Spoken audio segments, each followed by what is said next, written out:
All right. Here we go. You know, I wonder if I could lower my gain a little bit. Let me go to my filters. Where is it? Compressor. I feel like it's like too high sometimes. Let's do 10 decibels. I think 10 decibels is good. Okay. Let's... What am I doing? Oh yeah, going live notification. Okay. Let's do that. Let's do a going live notification. Hello, everyone. Odd to do a Monday stream, I know.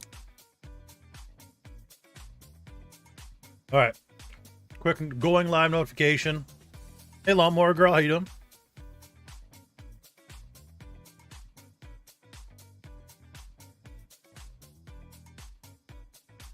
Hey, Sparky.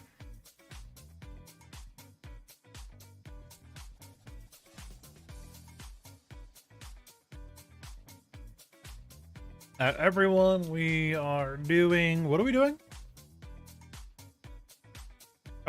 Channel reviews, arts, 2.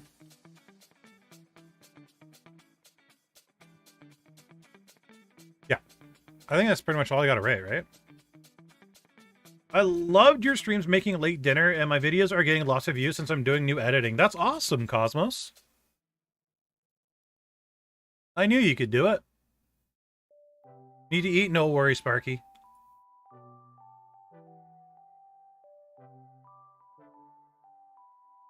I fully understand.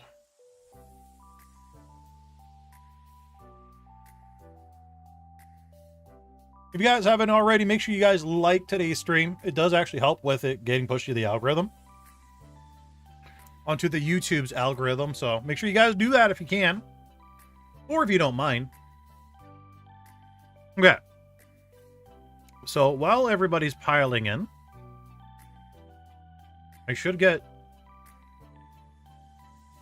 Firefox ready. I should also get the Google Forms ready. Nobody sent in an addition, did they? Oh, thank God. Okay. Which I gotta reopen. I want to reopen those Niji Synergy audition, like, test forms for you guys to fill out. Not sure if I'm doing my channel right. What do you mean, Misty?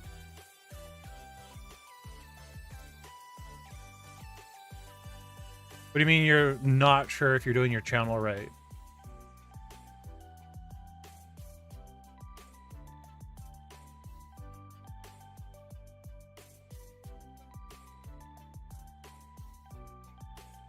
I'm trying to remember where we left off. I don't remember. I believe Annie was the last one we looked at.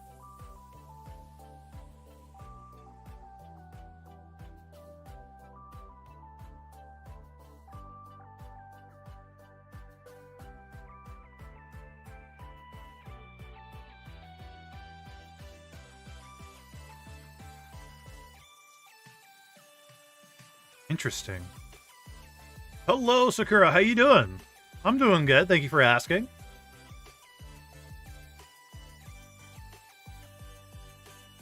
I feel like I looked at this person's channel before.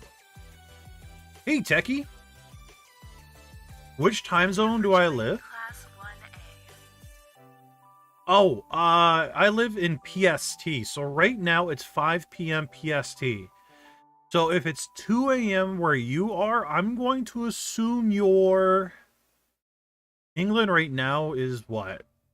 Either midnight or 1. So I'm going to assume like you're Ukraine, Germany, or like something around that line. I'm going to assume. I blew my first job interview. Ah, it's okay. Hey, you know what? Blowing your first job interview, don't worry about it.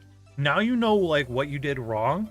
Go in it again, like your next one, with confidence and be like, okay, I'm not going to do whatever I did last time. I'll do fine this time. I've been focusing on making content right, not just how to fix a dead channel. Yeah, well, okay.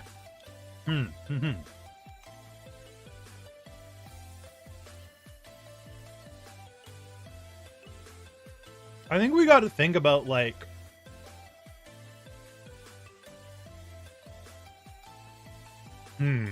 how do I put this? So, in your guys' opinion, hello Annie, how you doing? In your guys' opinion, what makes a channel dead?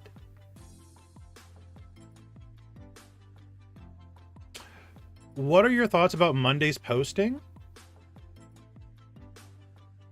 Is it a good thing? Yeah.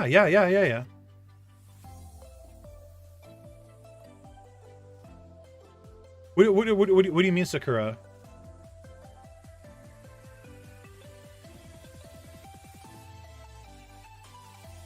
I'm doing my channel, redoing my channel right now, so I could, yeah. No updates for months? Not posting? Okay.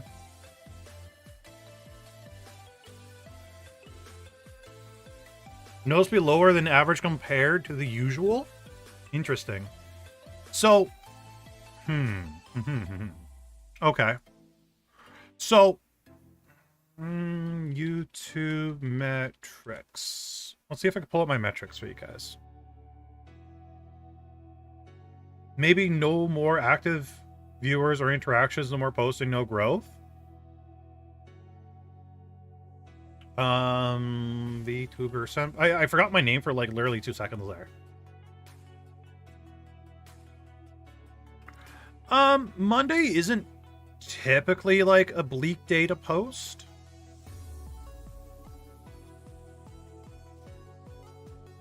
I honestly, it depends on the niche and in the channel itself.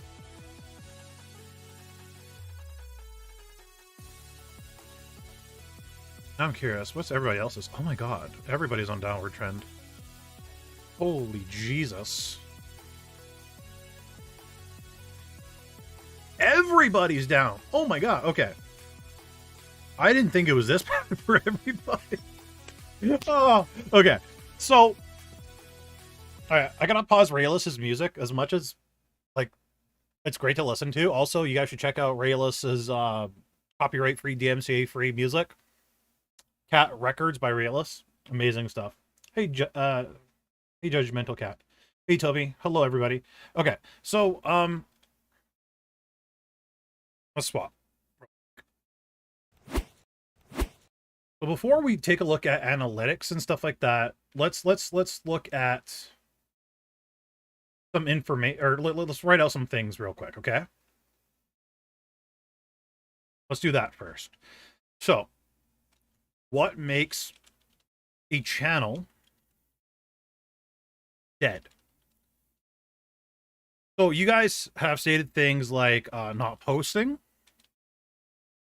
right? What were some other things you guys wrote? Lower average. Okay, and then what else? No updates for months. No updates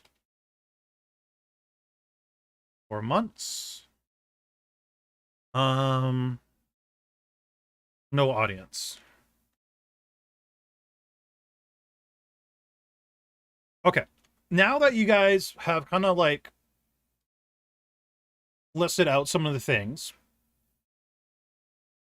how do you fix it? So how do we fix?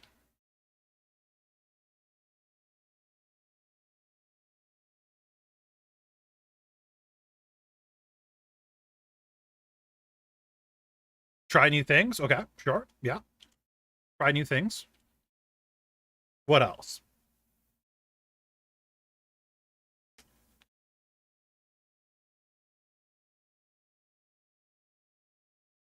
Start posting again. Yeah.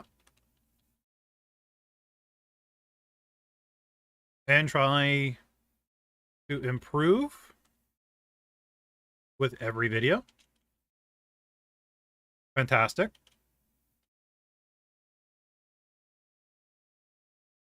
Oh, you didn't miss much. We just started.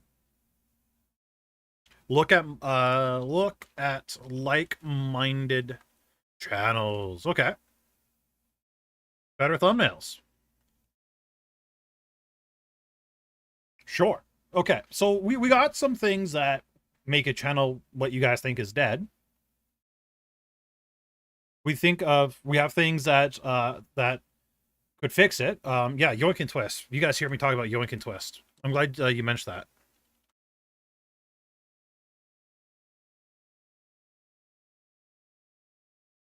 So what if your niche is a niche that is currently on a down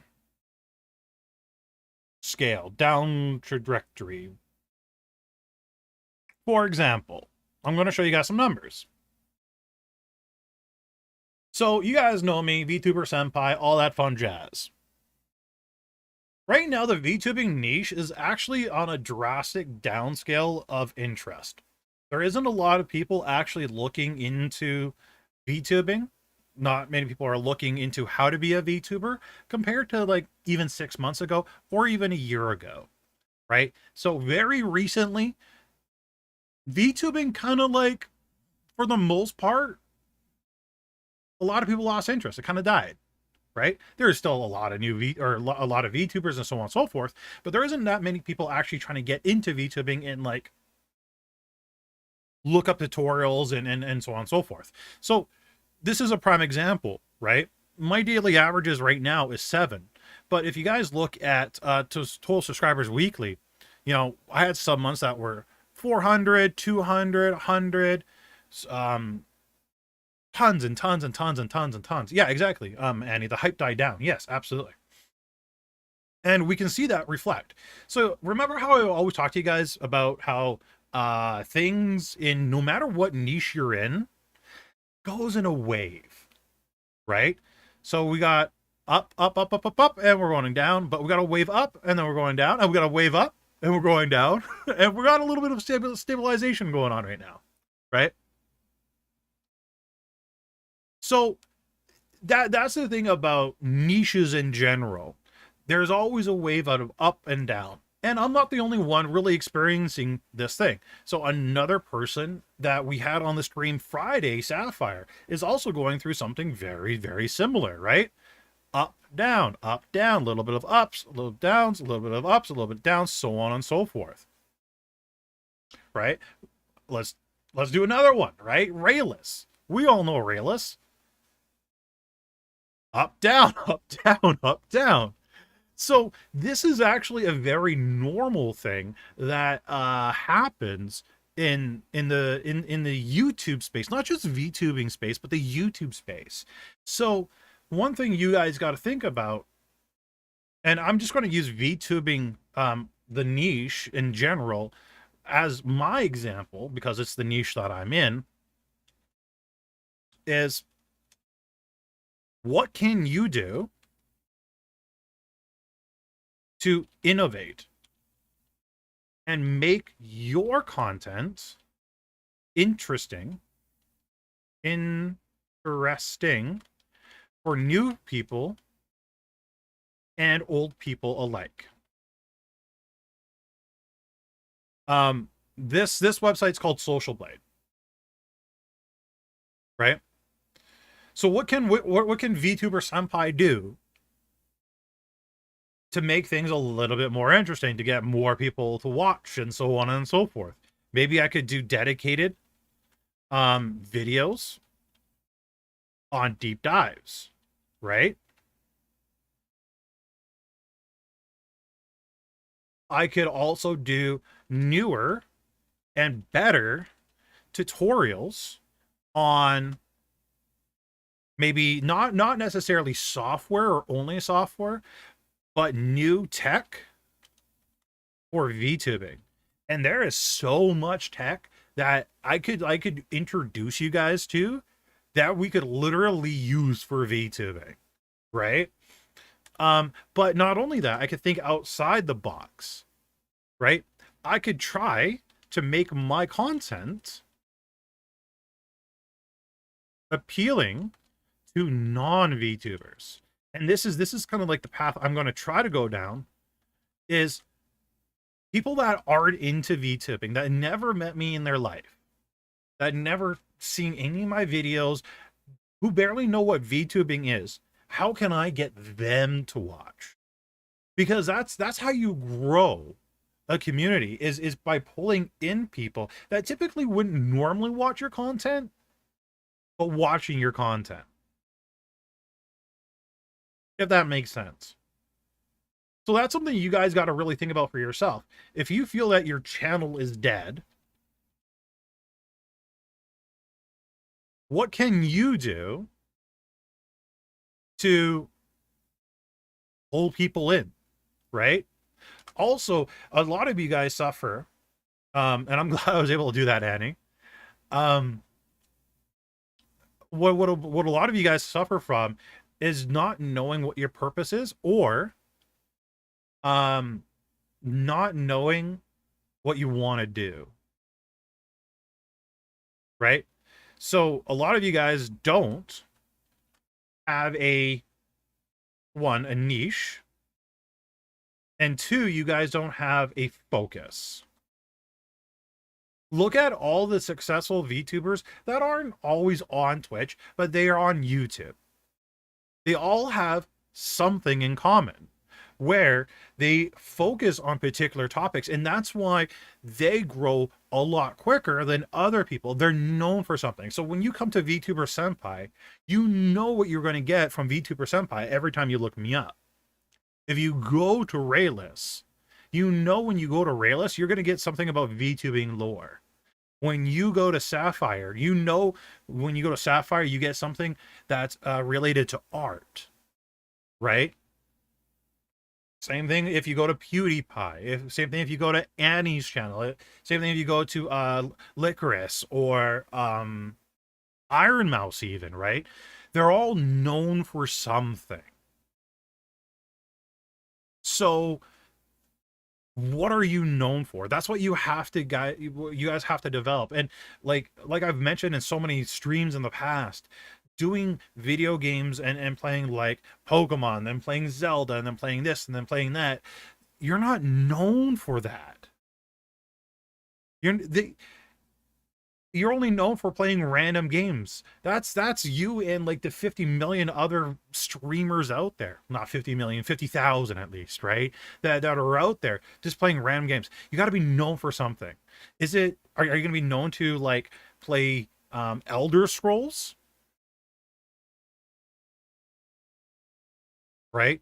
You have to find a focus. You got to find a focus on something. And that's how you build the community. Right? This is how you do it. Once you build a community and you have a dedicated fan base, you could go off and do whatever the hell you want. Right? At a certain point, you guys could do literally whatever you want and still bring in the moolah, the fans, and all that fun jazz. But until then, you have to have that dedicated focus. Shouldn't content stand out on its own, and the elements of having a virtual avatar is just part of your style? Like a lot of channels that already have cheap PNGs before VTubing was a thing. Yeah, you could. Nux Taku, he had a cheap PNG before PNG tubers in North America was really a thing, right? Another example is she's in a lot of drama right now. Illuminati, I think is her name, but she did something very similar, covering drama and so on and so forth. But they're known for certain things. Right? When you go to Nux, you have an expectation of what you're going to get from Nux. If you go to the Illuminati, you have an expectation of what you're going to get from them. Right? So on and so forth and so on and so forth. So that's what that's what a lot of you guys suffer from, is you guys are trying to do a whole lot of everything instead of focusing on something that one, you're good at, right? And that could be literally anything. Some of you guys think you're only good at video games. I know so many of you guys have so many other talents other than video games. Trust me, I know. Because every time I sit down with one of you guys and we try to break it down, I ask you guys what your hobbies are, and you're so super happy and passionate, and you talk about your hobbies for hours and hours, but you never do it for some reason. But yeah, anyway, so you got to be good at it, and you got to have passion. If you guys don't have passion for what you're doing, then what's the point? There is no point continuing if you're hating what you're doing. Now, there are some of you, and this is, I know, going to sound odd for a VTuber educator to be saying, but a lot of you guys think that your VTuber is the centerpiece, right? A lot of you guys really think it is.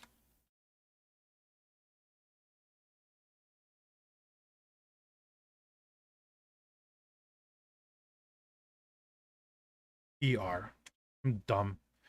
A lot of you guys think that your VTuber is the centerpiece, and that's what people are going to come to you for, right?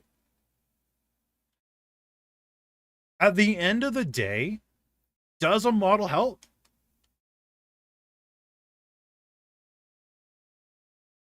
It can. Do people really care? Not really.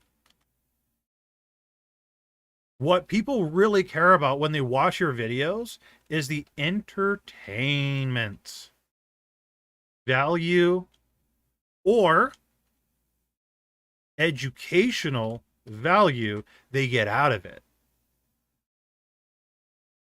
Right? I can guarantee a lot of you guys could go on with your IRL selves, or go on screen with your IRL selves with a completely different avatar or no avatar, and do just as good, if not a little bit better, right? Some of you guys, your models are a little bit of a crutch. Some of you guys think you have really good models, but your personality is the crutch. It's usually one of the two, never really those two mixed together make like the perfect model and avatar, or the person behind the avatar. And the people that do have that perfect mix are usually the ones that we all look up to. So like, really, you guys should think about, do you really need to use your avatar in literally every video? Like, there are some of you guys that do documentary style videos. I challenge you for a couple of videos, take your avatar completely out of it. Try to edit without your avatar. See what your video turns out as. See what your audience thinks, right? You can add your avatar back in when you're doing your live streams, but your main content, what if you didn't have your avatar there? Because again, VTubing is still very new to the huge portion of the world, but that avatar might be a crutch for people. A good model can bring people in, but it won't stay if you don't have a good personality. Exactly. Bad models will probably scare people away. Yes and no. I've seen people that have bad models, and thank you for the super chat. I'll get to that in 2 seconds.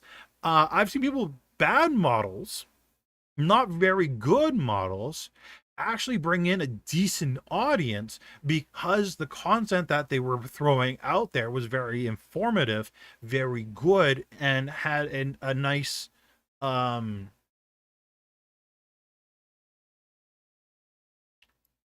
a good value. It gave you information, right? So if you were reading, would you consider using an avatar? If I was just doing strictly reading, I probably wouldn't use an avatar, right? There are some people that do creepy pastas. I wouldn't use an avatar for creepy pastas. That's just me. Again, you guys should like experiment and try all that stuff. But truly, like, some of your guys' models really hold you back. There are some models that are so bad they're good, but there's a lot of cringe models I just can't watch. Yeah, there is some of those for sure. Not much, but thank you for always being here to help people. Hey, you know what? Every I don't know what R is, but thank you. Everything helps. Everything counts. So thank you. I really appreciate your donation. Thank you. Thank you. Thank you. Tip, not donation. Tip. Thank you. Thank you for the tip, not donation. Had to catch myself. But think about that when we go through more of these channel reviews, chat, and um as we go through them, ask yourself, this particular type of content, should there be an avatar in front of it? And just be very honest with yourself. You don't have to like shout it out in chat, but think about it. I'm trying to integrate my model into my work and ways that just a replacement for B-roll, like how other SES creators do it with their IRL faces. Work, yeah, exactly. Okay. So that being said, and back to like the original thing we were talking about, what makes a dead channel and how we can bring it back. Have a passion for what you're making. And just like the things that we wrote down here on how to fix it. A lot of you guys are correct on what to do to fix it. These are the basic things you can do to fix it. Is your channel truly dead? No. But if you're doing the same thing for 2 or 3 years and you're not seeing any growth or any video views, you should really change it up. Really show your content to your, not to your friends, because friends really never always give you the advice you need to hear. They try to sugarcoat it to make you feel better so they don't look like the bad person. So try to find people that's outside the sphere of your friends and try to get honest feedback. And then there are some people that are brutally honest, and you guys need that. You could ask Reddit, but I don't know, Reddit's pretty bad. Okay. You have a Southern grandma that has no filter? I use my avatar for a reaction and place on my face and cam, the same to me. I was getting 0 views, but I fixed the thumbnail. More gaming content videos, now getting more views. That's good. As long as you are finding stuff that is giving you more views. And you feel happy doing it. Okay. Let me pull up.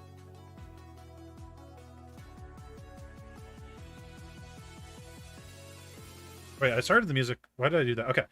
Let's look at some channels, shall we? Where am I? Who is your Datsy and what does he do? Firefox. Okay. So we're going to look at Kai real quick. I feel like we looked at Kai before. Kai stated that we'd never looked at their channel before. It looks very familiar, but this is the example that I was talking about earlier. If you look at Kai right off the banner, what does Kai make? Hey Frank, how you doing? Like honestly. Like we really know what Kai makes right just literally off the banner itself. Star Rail, Genshin Impact. Oh, I looked at it depth last stream, not in depth. Okay. Right? So right off the bat, we know what Kai does. We know when we come to this channel what we're in for.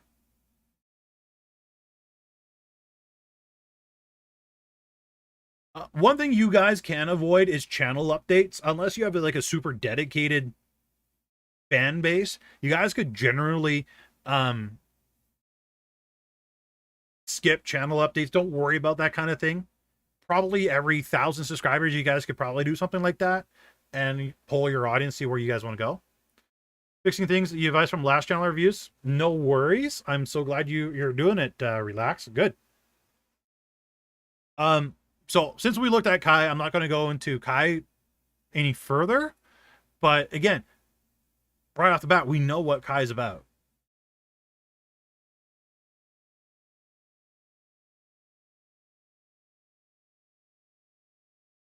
Bum. Okay, let's take a look at this person.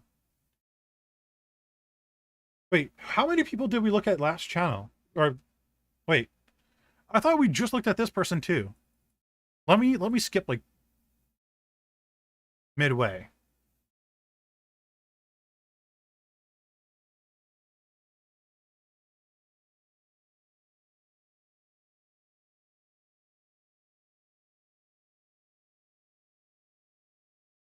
I don't think I deleted the older ones. No, I didn't.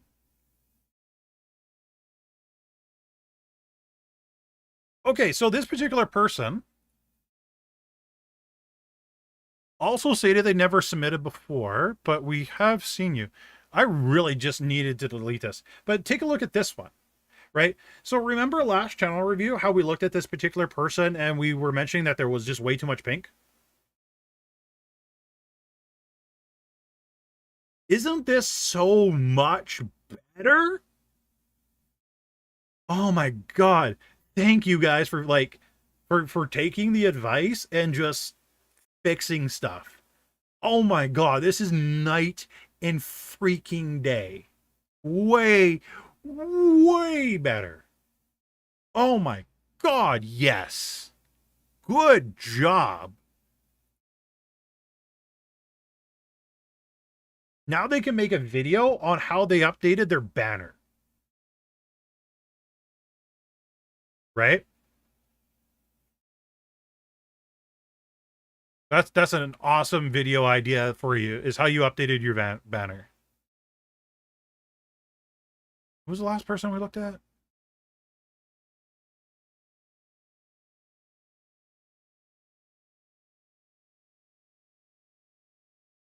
We're going to have some repeats in here because we were going to have Sapphire take a look at some stuff with us.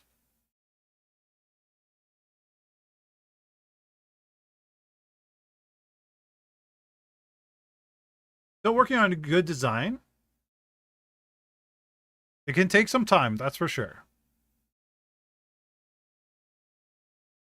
Okay, let's check out this person. This person looks very, very new. Vstorian.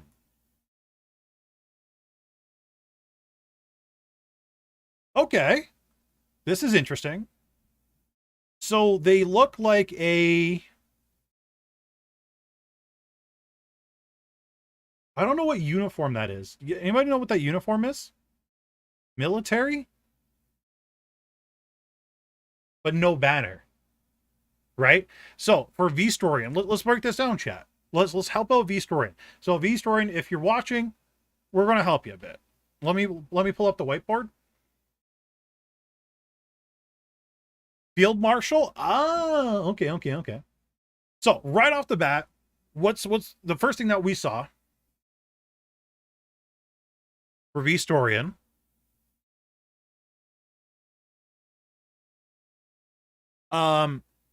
No banner. Right? A banner is a very good way to, when people get to your page, it's the first eye-catching thing, right? So we want to make sure we have the eye-catching stuff as much as possible. So when they do get to the channel, they stay on the channel. Okay. When you add a banner, you want to add your links to all socials. I can't spell today. It's a Monday. I don't normally stream on Mondays anymore for a good reason, apparently. Vstorian plays some Genshin, Atomic Twins. Chat somehow takes the sun. Oh, it literally says Field Marshal literally right there. So you mentioned on your audition or your app that you do a variety of games on Twitch. However, you're trying to figure out new ways to make content. So one thing that Vstorian needs to ask themselves is, what content does my chat / audience like / love the most? Right? You got to really ask yourself, when I do go live playing this certain game, which one pulls in the audience?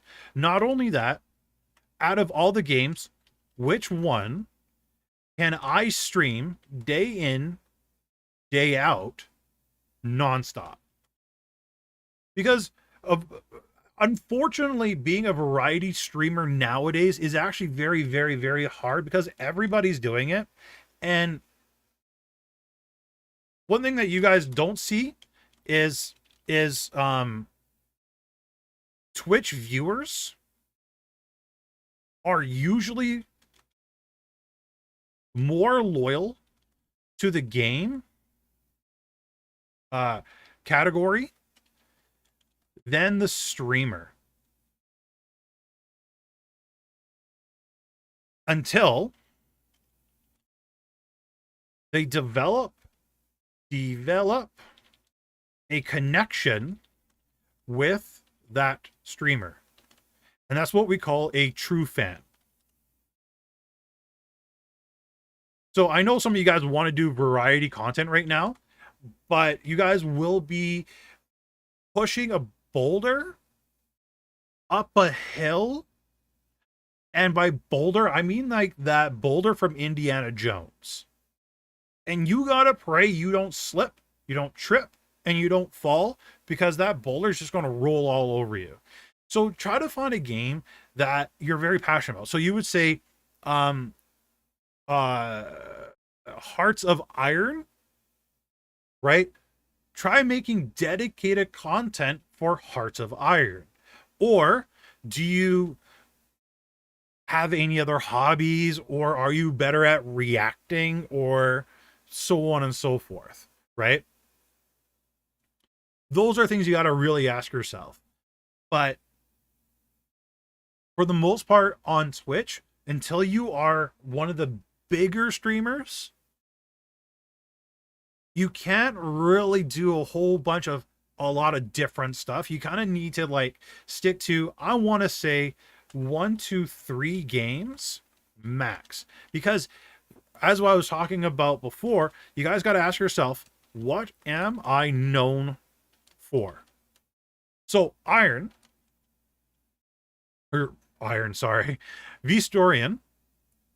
when you look at your channel, in one sentence or less, not less, but in one sentence, what are you known for? And that's a question that a lot of you guys got to ask yourselves. Can you explain to a random person you literally just met on the street, and they ask you, what's your YouTube channel about? Can you tell them in a sentence? Or in even a couple of sentences? Also, World of Warships, love that game. It's one of my favorite games. You have a very nice looking model, that's for sure. A lot of these are your live streams that you're uploading from Twitch to YouTube. I'm very happy that you're doing that.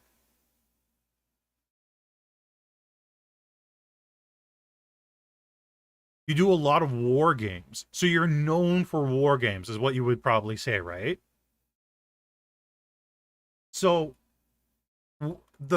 that's probably what you should focus around then, is war games, right? And stick to the war game niche. Just for a little bit, until you guys get that established audience. But it could be something, non-war games down the road if you feel like war games is not working out for you. But stick within a niche, get a dedicated following in that particular niche, those 1 to 3 games max of that, because that's what people want to expect from you when they come to your channel. Imagine if you guys came to VTuber Senpai and you guys saw me playing Genshin Impact on this YouTube channel. Imagine if you guys came over here and saw me playing Genshin Impact. Wouldn't you be a little bit confused? Or if I was playing Doki Doki, or sure, Mass Effect, or Fallout 4. Some of you guys would be okay with that, but I wouldn't have as many people watching my content. That's for sure. I wouldn't have as many people subscribe to me because I'm just going all over the place. That's for sure.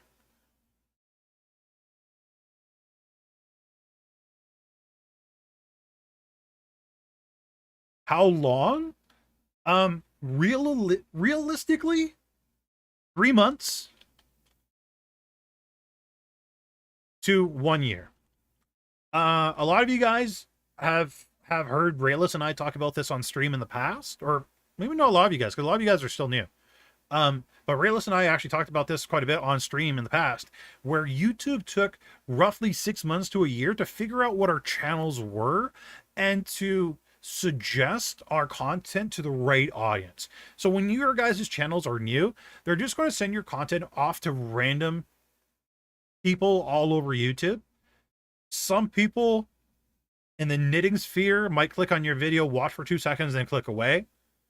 So it takes time for YouTube to be like, oh, okay, if he's making content about wargaming, all right, maybe we're going to send it some to wargaming people. How do they like it? Oh, they're reacting positive. Okay, we'll send out more. And then we're also going to send it out to people that play Call of Duty. Okay, the Call of Duty people didn't like it. We'll send a little bit more out to the wargaming. Oh, more wargaming people liked it. That's how that kind of works, right? That's when tags come into play. Yes and no. So tags aren't always okay. How do I explain this? Tags do okay. Okay. Some people think tags don't do much, but tags actually do help you. I'm going to show you guys how and why. Give me 1 second here. I'm going to show you guys why tags are good.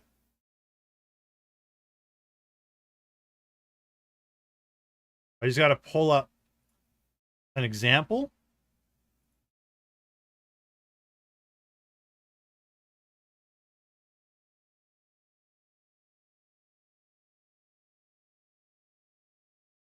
So let me pull up the thing here. Everybody's experience for tags will vary.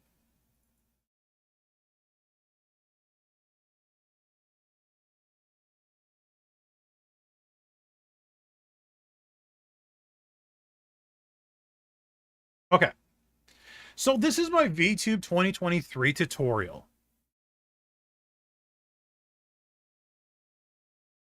We've all seen it. We've all seen it in our feed at least at one time or another. If you have something like TubeBuddy, vidIQ, stuff like that, tags are very useful because it shows you where you rank in that particular tag. So right now, if I rank number 5 in VTube Studio, I rank number 4 when people type in VTube Studio tutorial into YouTube search. So figuring out what tags and how they're ranking can also help you form your description, right? A lot of you guys don't know this, but you should be using tags in your description because YouTube crawls 3 different places: your title, your description, and what's the last place, chat?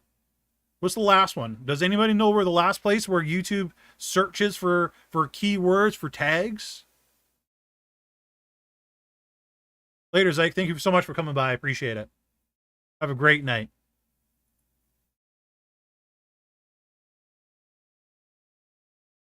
No, we got title, we got description, the video itself, the captions, the subtitles, right? English automatic. Literally, literally YouTube types it out for you, types out captions.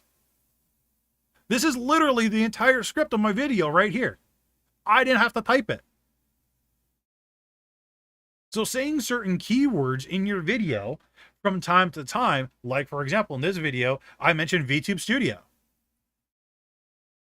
And when you say the topic of the video close to the beginning, YouTube puts an emphasis on it, saying, hey, this is important, right? But not just in your script when you're writing, but also in your description, right? YouTube has stated whatever you have close to the beginning for keywords, YouTube will take that and know that those keywords are the most important keywords and will try to rank you higher in the algorithm. So we got some tags here. VTube Studio, free live 2D program, right? Sometimes YouTube will link VTube Studio with easy to use and set up, right? VTube Studio mobile app, right? VTube Studio iPhone, right? Sometimes YouTube will skip certain words and find whatever words that could link together to make it into their own keyword, right? VTube Studio to OBS. For some weird reason, people type VTube Studio to OBS instead of VTube Studio on OBS, or vice versa, or whatever, right? So these are different kind of keywords I throw out. But not only that, I put the keywords into my timestamps. So tags are very, very, very, very, very useful to see A, where you're ranking, and B, in your description itself. But right now, YouTube, depending who you talk to from YouTube, some people from YouTube say tags are absolutely crucial and they work. Other people say tags don't do anything. Let me look up real quick. I want to see if Mr. Beast uses tags. Mr. Beast. I believe Mr. Beast stated he still does. I'm not too sure. Let me look.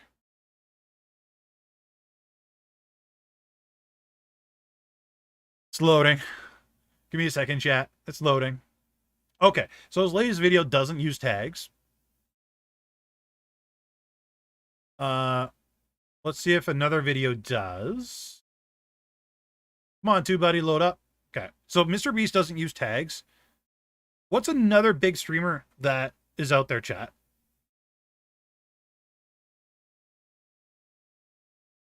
Rev says, I believe. We could check out Rev. They're almost 1 million subs. Okay, so let's use Rev for an example here. So past my fat head, you'll see that and I'm sorry, chat's a little bit covering, but you see, for example, Rev says Desu uses tags. Zion, VTuber News, VTuber Drama, and the problem is YouTube isn't really giving us like a direct answer on if they still use the tagging system or not. So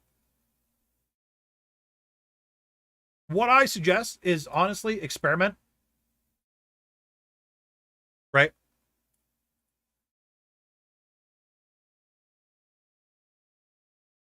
And truly, it doesn't take you guys that long to write out tags. It really doesn't.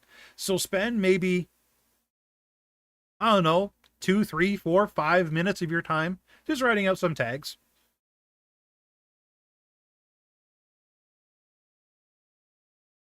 If in my case, I try to do bilingual content, but don't have the time to do dubs in English.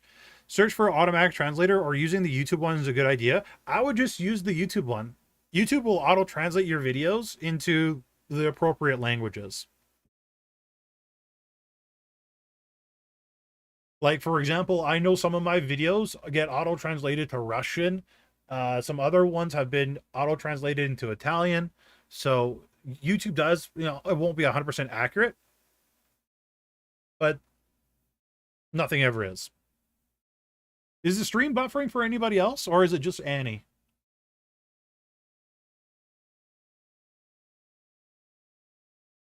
It's not the same for shorts. No, YouTube Shorts is a completely different beast.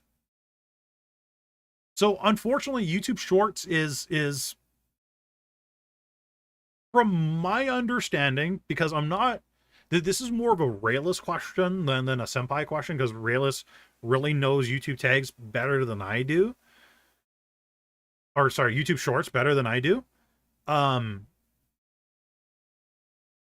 far as my understanding is, the video just has to have an entertainment factor. If your video has a good retention time, then it will get sent out to more people and more and more and more and more, and that's how it gets spread out. So it has to have a good retention time. For the first 10 people it sends out to, then I'll send out to 100. And if those 100 have a good retention time, then I'll send out to 1,000, and then so on and so forth.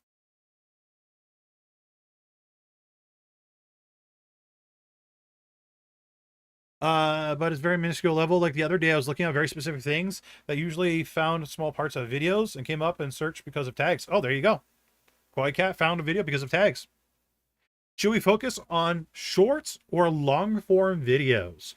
So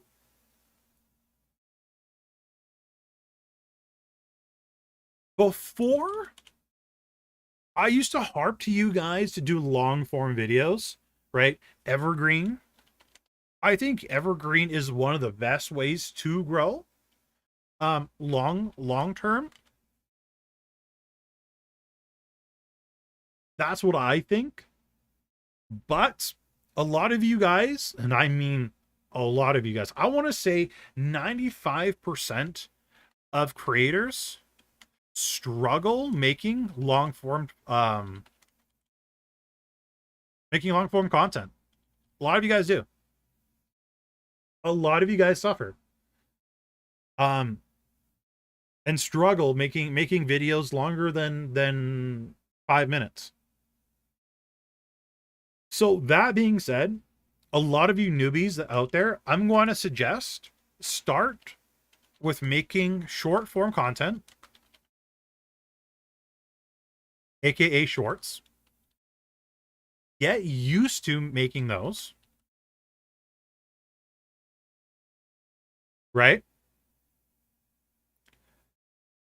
Once you're used to making YouTube shorts, you understand transitions and so on and so forth, then make long and short form content.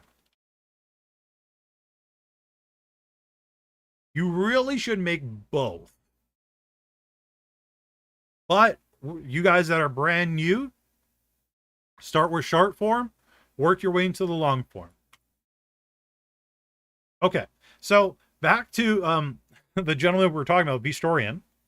I apologize, we kind of got off. Actually, you know what? We can actually use this. So, Vistorian, if you're still here and watching. So, like, for example, we see that they have their Twitch VODs uploaded, right?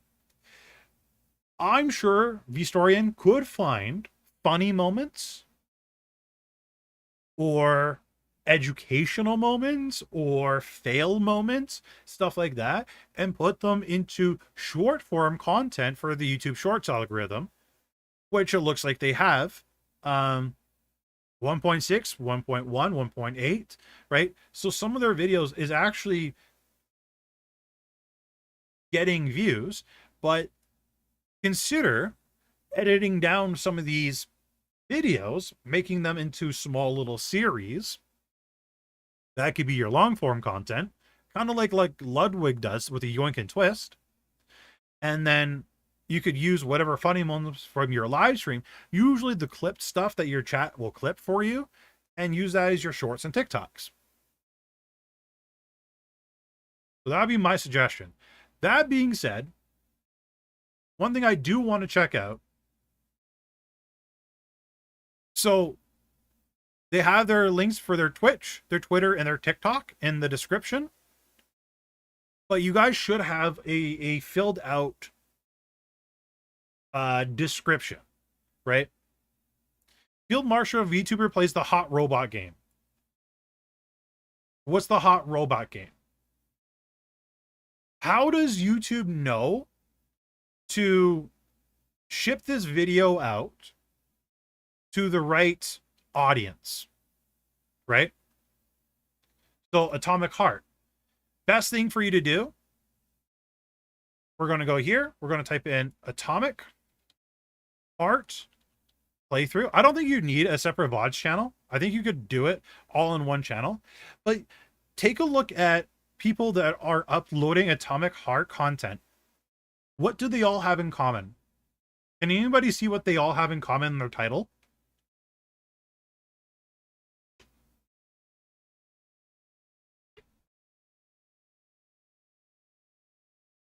Exactly. The name of the game is in the title.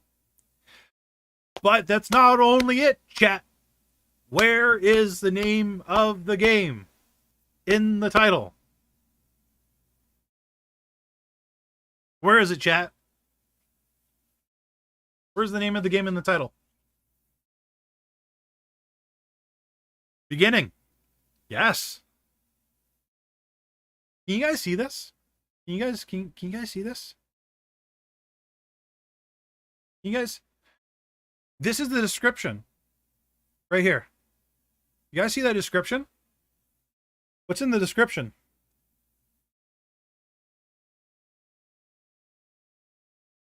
What's in both of these descriptions?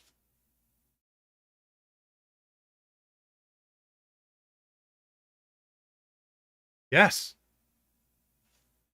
Not only do they have Atomic Heart written in the description, but it's highlighted. It's literally highlighted. What does highlighted mean? Means that YouTube searched the description for those specific keywords. Oh my god. It's like the things Senpai was saying earlier is coming true. Crazy. Right? Again, we go here. We see Atomic Heart. Oh, look at that. It's highlighted. It's bold. Oh, look. There's another one that says Atomic Heart. Oh, look at that. It's highlighted and bold. Right? Free information you guys are never going to get anywhere else unless you watch like vidIQ or something. But I haven't watched vidIQ too much lately, so I don't know if they even talk about this anymore. But honestly, chat, if you guys are interested in making a game or doing videos of a game, of a particular game, particular niche, hey, look, it's me. Look up the game. See how people are doing their titling. See what thumbnails they're making. And try to like yoink and twist. Put your own twist on it. Maybe you could use, I know people hate AI art. I know people hate AI art with a passion. Believe me, I know. But what if you use AI art to make your thumbnail for Atomic Heart? If you're really bad at drawing, you can't afford to commission anybody, use whatever free resources you can. Maybe you could grab a thumbnail that's popular, that's used by literally everybody. Maybe you could take a screenshot of what's happening in the game itself, right? But look, Atomic Heart, gameplay walkthrough. Be the viewer you want to reach. Exactly. Annie's got it. So literally, chat, look up what your competition's doing. Please. So I would suggest you do that.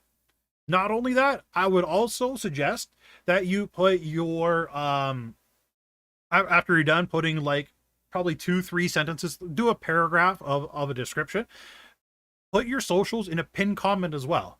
Pinned comment chat, you guys heard me say it before, I'll say it again another 1,000 times. It really helps getting people to click on your stuff and following you on other platforms, especially if you mention in your video to hit the subscribe button, to hit the follow button. If you guys haven't already, make sure you follow me on socials. People will scroll down and actually click on that stuff. If you guys also haven't done it yet, make sure you guys hit the subscribe button, hit follow me on Twitter, all that fun jazz. So those little things, I promise you guys, helps a crap ton. Okay. Well, hello there, General Kenobi. Sorry. I'm a nerd. Okay. So, somebody sends me their YouTube channel, and their YouTube channel link is dead. Yep. Huh. What do I do if your channel is dead? Never had that happen before. I copied this right from their form. Nope, even the @ but a C, yeah, maybe that's what it is. Nope, that's dead too.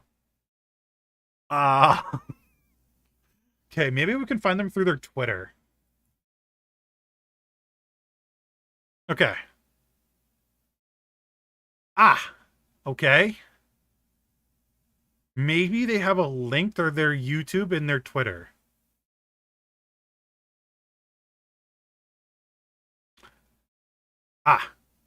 Okay.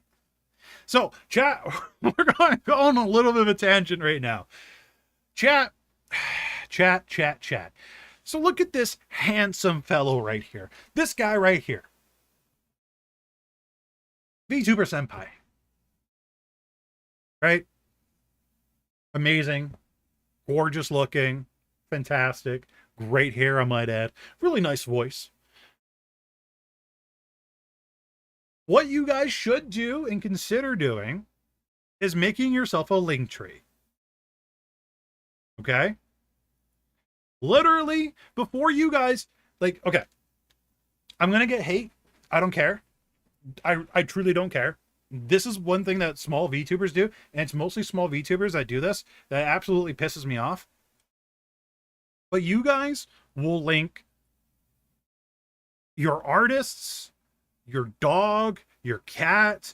You'll give like so much like rep to people that you've helped or used or use their services. Up here literally, chat, is for you and for you alone. If you want to credit your artists and all that stuff, do that in pin tweet.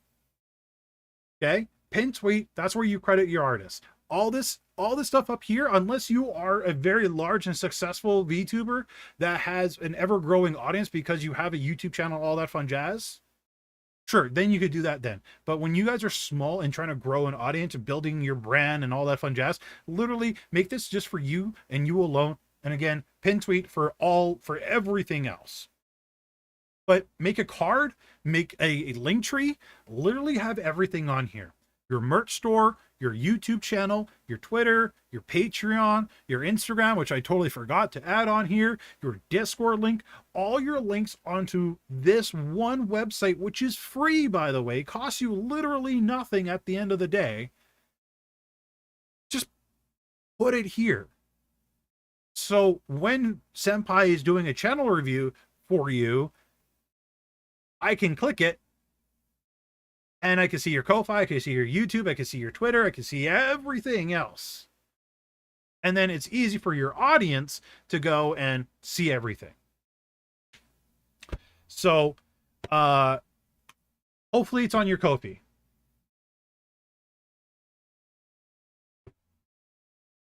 Okay. Maybe if we look you up manually.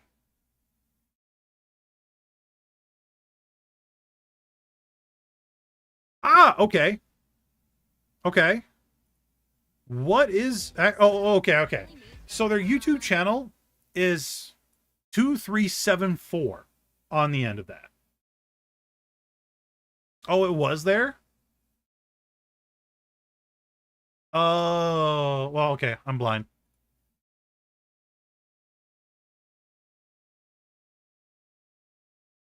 Was it seriously there and I just didn't notice it? On Twitter or on Patreon?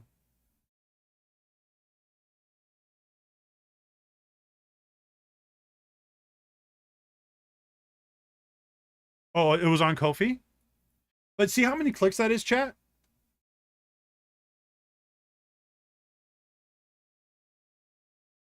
Like that is so many clicks to try to find the YouTube channel.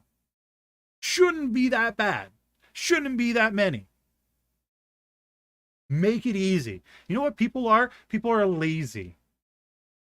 Right? People are old, like me, that doesn't see stuff that's apparently in front of my face, like that symbol right there, that is literally, does this work? It doesn't even go to the website. Doesn't even go anywhere. So it doesn't matter. Okay, so please, first of all, um, you might be trying to secure the name, but YouTube is forcing you to have the 2374. Once, oh, you're above the 1,000 subscribers, so try to secure um that name since it's not taken and confirmed to not be taken, and yeet out that 2734 at the end of your URL. I like your banner. I really like your banner. Your banner is very cute. But what am I not seeing here, chat? What am I not seeing on their banner or by their banner? That's a better hint. What's not by their banner? Links. Yes, they got a link to their Patreon, which is fantastic. Right? So they got a Ko-fi and they got a Patreon. I love it. It's great.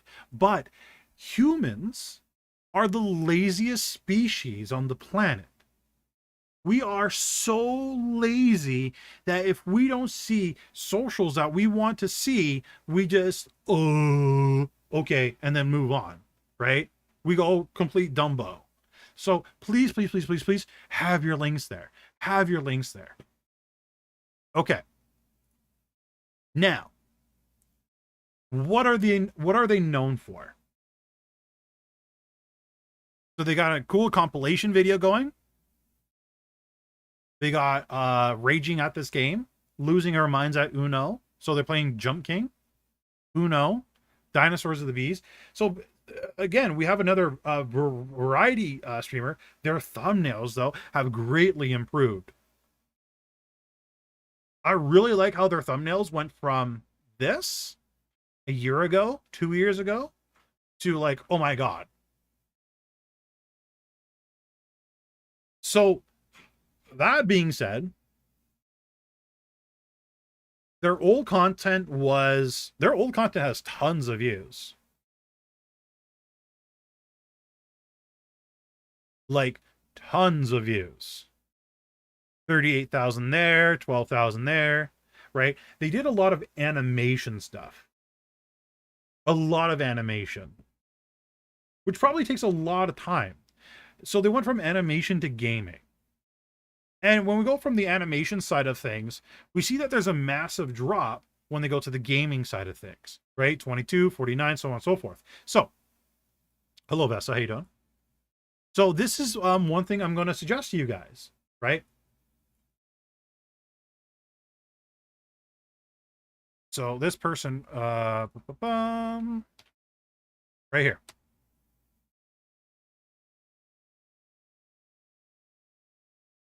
Everybody does gaming.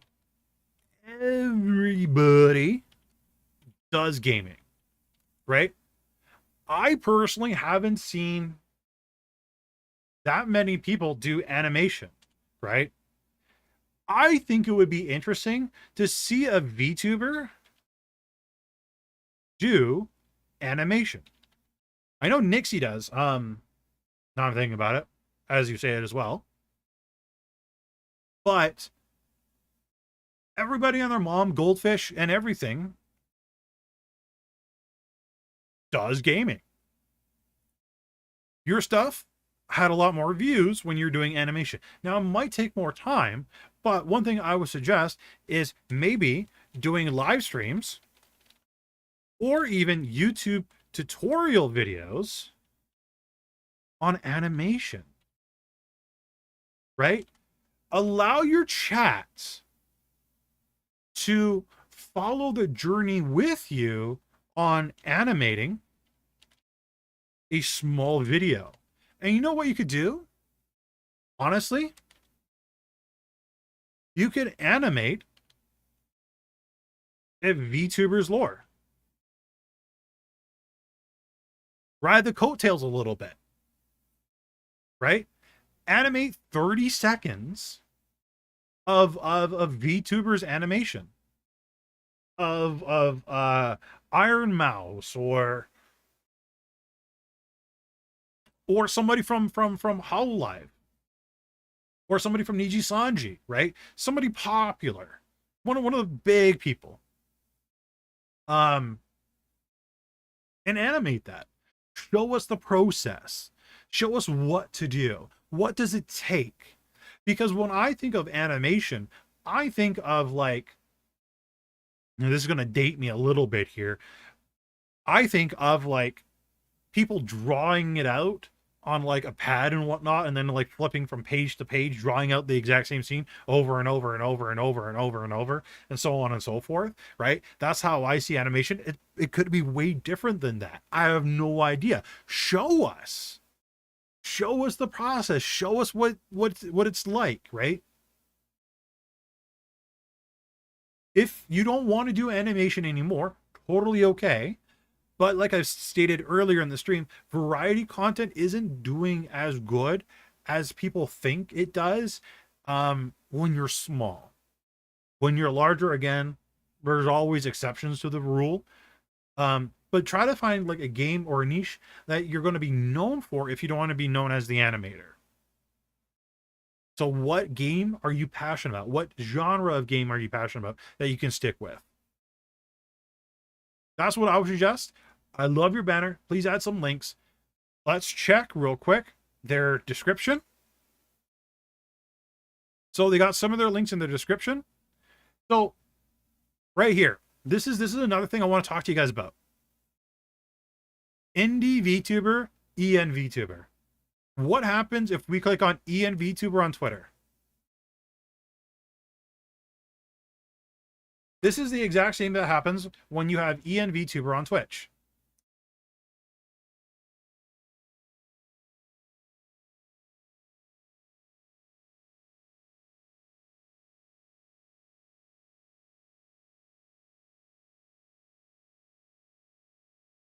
See how many videos are in here, chat? Some of them are 4 months, 2 months, 5 months, 9 months, 8 days.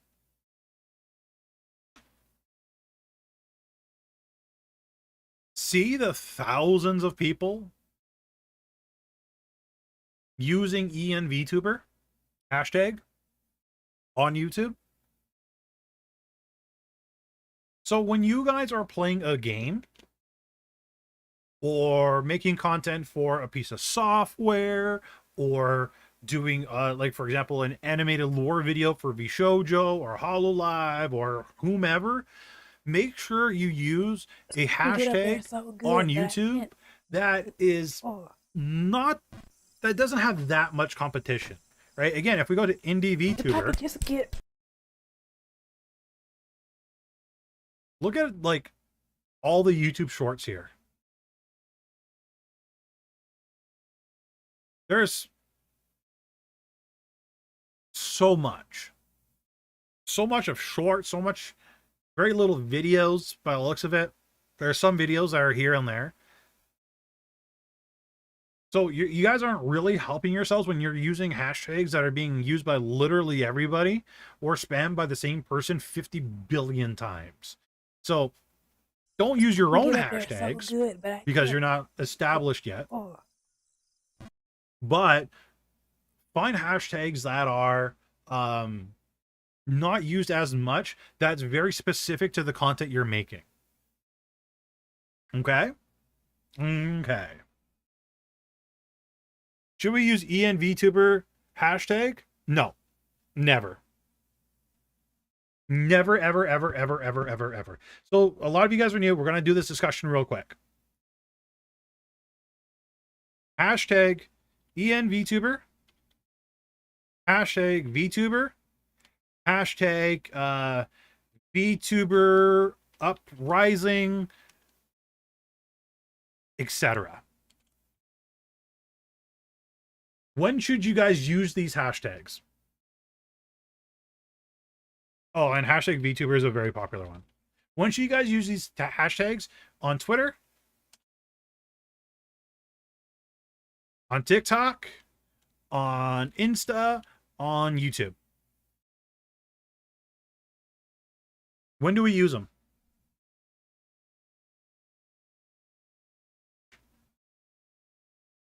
Only when your content is about VTubers. Sure. Oh, I did VTuber twice. Sorry, 2 brain cells today, chat. Right? I'm probably the exception to the rule, because my content, I'm trying to aim towards VTubers. But if your guys' content is about Pokemon, why the hell are you using hashtag VTuber uprising? Why do you want people that are using these particular hashtags watching your content? What are the chances that these people are actually interested in the content you're making? You know who uses these hashtags right here? The majority of the people that uses VTuber?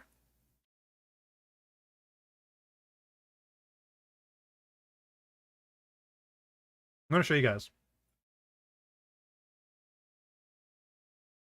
People that use VTuber aren't people looking for VTubers. People that are using VTuber, who are searching VTubers, are people that are fellow content creators, fellow streamers that are trying to get people to watch their content. VTuber, VTuber, VTuber uprising, VTuber assets. Right? Some of these guys are doing some cutesy stuff. Some of these guys are doing some games, right? But they're using VTuber and VTuber. You never, ever, ever, ever, ever, ever, ever, ever, ever use these hashtags. There's no excuse. You should never use them. Ever. Nobody's ever going to find your stuff. Like, ever. There is always exceptions to the rule. But for the vast majority of you guys that are doing Pokemon content, that is doing League of Legends, right? Or some of you guys are doing art. Some of you guys are doing music. Some of you guys are doing, I don't know, Doki Doki. Literally, these hashtags are literally useless for you guys. You might get this, a person or two that comes by and checks you out, but they never always stay. They really don't ever stay. They literally never stay. Now, Annie can be an exception, because Annie lives in a country where there isn't a whole lot of Swedish VTubers. So she might be able to squeeze herself in, try it for 2-3 months. But honestly, the English side of VTubing, no. You guys are literally wasting your time. Nobody's going to come watch you. I get people who never see my stuff find my interview project tweets using those hashtags. So it's not useless, but your output does sort of have to be in the VTuber support niche. Personally, for me, yeah, my output has to be in this VTuber support niche, but your guys' output shouldn't be the VTuber support niche or VTuber niche. You want people, like if you're a Pokemon streamer, you want people who are into VTubers, not into VTubers, watching your content because it's about Pokemon. If you're a League of Legends VTuber, you want people that are interested in League of Legends, not just VTubers that are interested in League of Legends. You want everybody that's interested in League of Legends to watch your content. If you guys are advertising to fellow VTuber streamers, which are the people that mostly use these hashtags, and those are the people that mostly search those hashtags, because let's be honest, not a lot of fans do that. The fans go to well-established people first, then they'll like trickle down through. You know, honestly, chat, people don't try to find new VTubers to watch on Twitter. You know where people try to find new VTubers to watch? Truly, where they try to find new VTubers to watch? Twitch and YouTube. Twitch, very, very easily. I can show you guys how they find new VTubers to watch.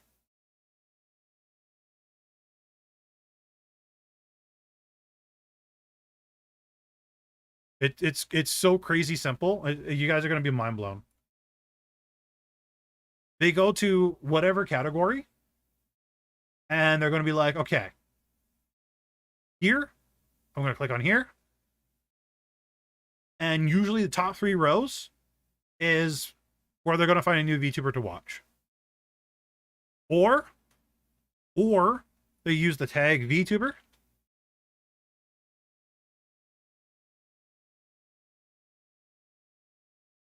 And that's usually how they're going to find a new VTuber to watch.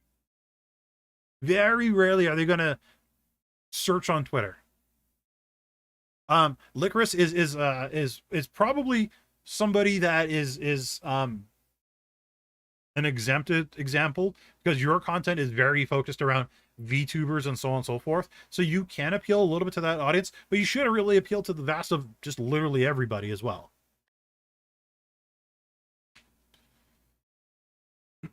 So yeah, I wouldn't put VTuber anything on your guys' hashtags. Again, aim for the audience that you want. So if you're doing what give me a game. League of Legends. League of Legends.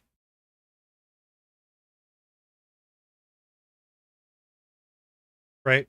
See what tweets people are using towards League of Legends to get their attention. Right? League of Legends actually replied to this. So on and so forth. So think about it, chat.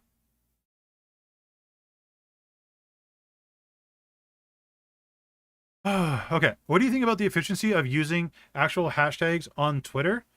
Since keywords have behaved the same, yeah. So well, that's one thing I've noticed as well, is keywords in your tweets seem to work better than hashtags. So keywords that I typically use is VTuber or VTubers, right? I find it's way more effective. I've noticed that I get a lot more people engaging with my tweets when I don't use hashtags. So keywords, so if you guys are talking about, for example, League of Legends, League of Legends. What's the name of a League of Legends hero? Shows you guys how much I play League of Legends. League of Legends, Starlight, Guardian cosplay is so good. Make sure you check it out when I stream it on Twitch tomorrow in my full League of Legends cosplay. Herp, LOL, kills, yeah, whatever. So keywords like League of Legends, right? League of Legends cosplay, Starlight Guardian cosplay, right? Put the keywords in literally your in your tweet. I find that works better than the hashtags. That's me again. Experiment. What were we talking about? I don't remember what we were talking about before this tangent. What were we talking about, chat?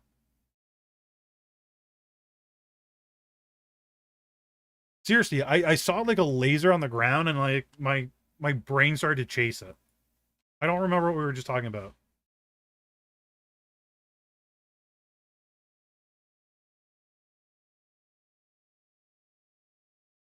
Keywords? Sounds like something I would be talking about.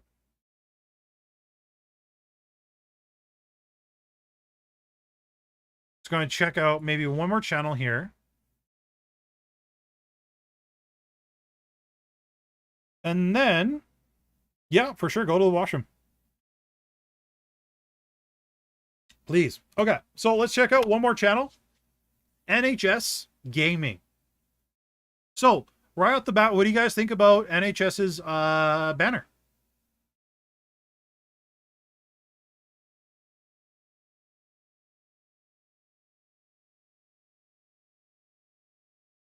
NSHS, sorry. Yeah, could use a tagline. Yeah, could totally use a tagline.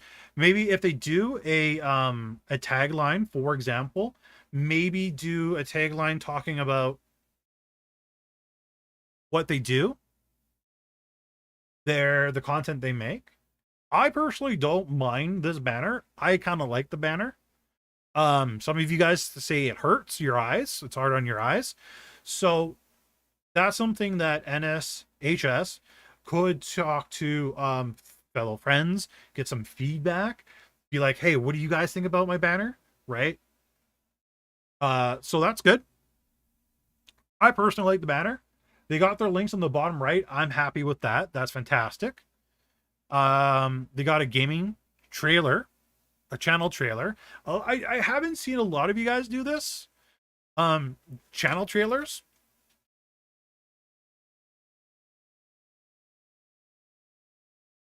Channel trailers is something that I think everybody, once you get past 1,000 subscribers, once you get past 1,000 subscribers, you kind of have an idea of what kind of content you want to aim for, the niche you kind of want to go for. I feel, or maybe even 5,000 subscribers, one or the other. But you can always update your channel trailer later on as well. But experiment, try to make a channel trailer, right? A channel trailer, I would probably say no longer than 30 seconds. 30 seconds maybe, right? Again, kind of like the idea of, can you describe your channel in less than a minute? Or sorry, in less than a sentence or a sentence or two. Kind of the same thing, same idea with the channel trailer.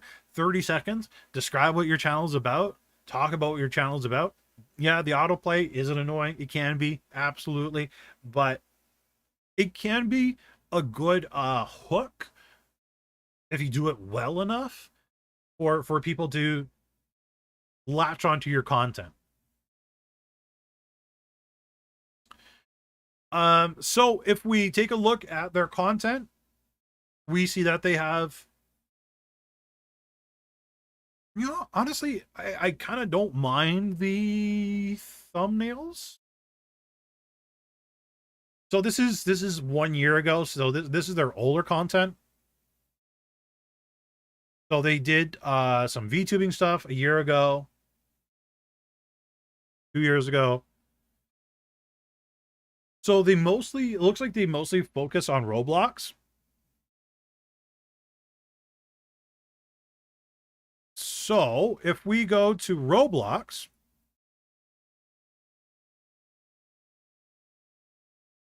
again, this is what you guys should do. See what your competition is doing in Roblox and try to emulate that. Now, one thing I am surprised about,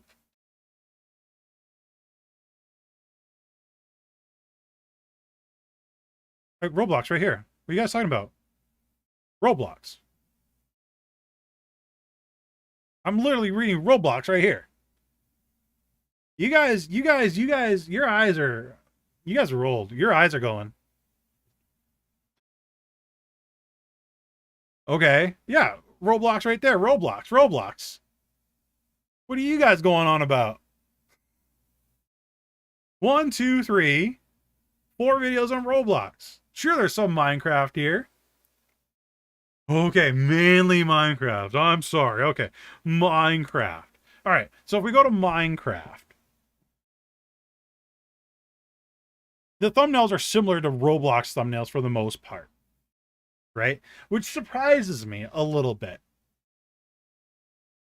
Because if you look at these thumbnails compared to other game niches, they're vastly different, right? Other game niches, their text is, usually a lot bigger. There's more text. They're, trying to, I don't know, hype things up, catch your eye, so on and so forth. So I find that these are kind of like the opposites that we normally recommend for people to do, but obviously it's working for this particular niche. And that's why I say, guys, always look up your niche, because whatever thumbnails work in one niche may not work in another niche. Obviously, these are the thumbnails that work in this particular niche. So that being said, it looks like they're doing pretty well the same kind of thumbnails as everybody else. One thing I would suggest is probably keep the border. For some reason, I don't know why, but the border in their older thumbnails really catch my eye. The newer thumbnails really don't catch my eye as much as the ones down here. But whatever's going down or happening here, I would do here.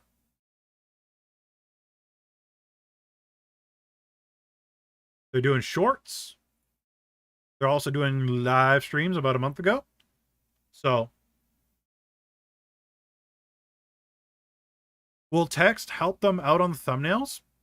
Well, again, if we go to Minecraft, it's generally large-ish, sort of, white text with an arrow pointing somewhere. There's a lot of these that don't have text. There's something playing in the background. I'm sorry.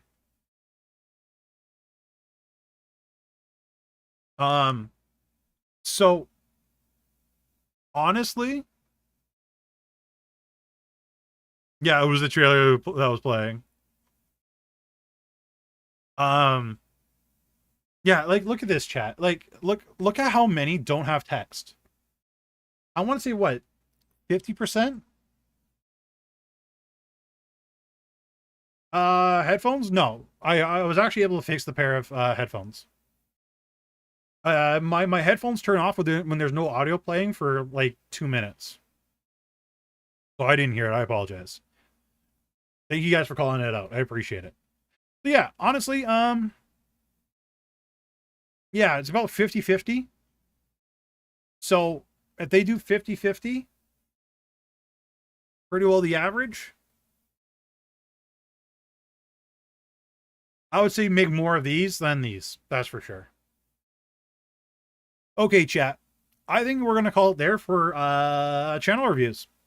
I think we've seen a large variety of channels.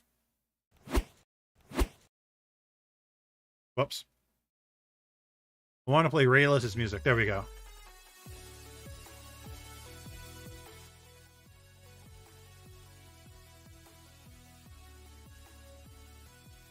Perfect. Sweet. We got Rayless's music playing. Now, what did you guys think about the channel reviews that we went through today?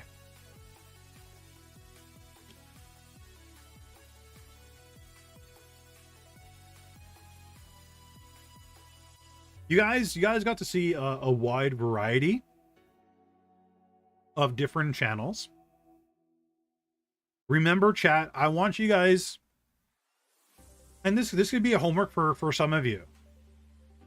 Can you describe your channel in a couple of sentences?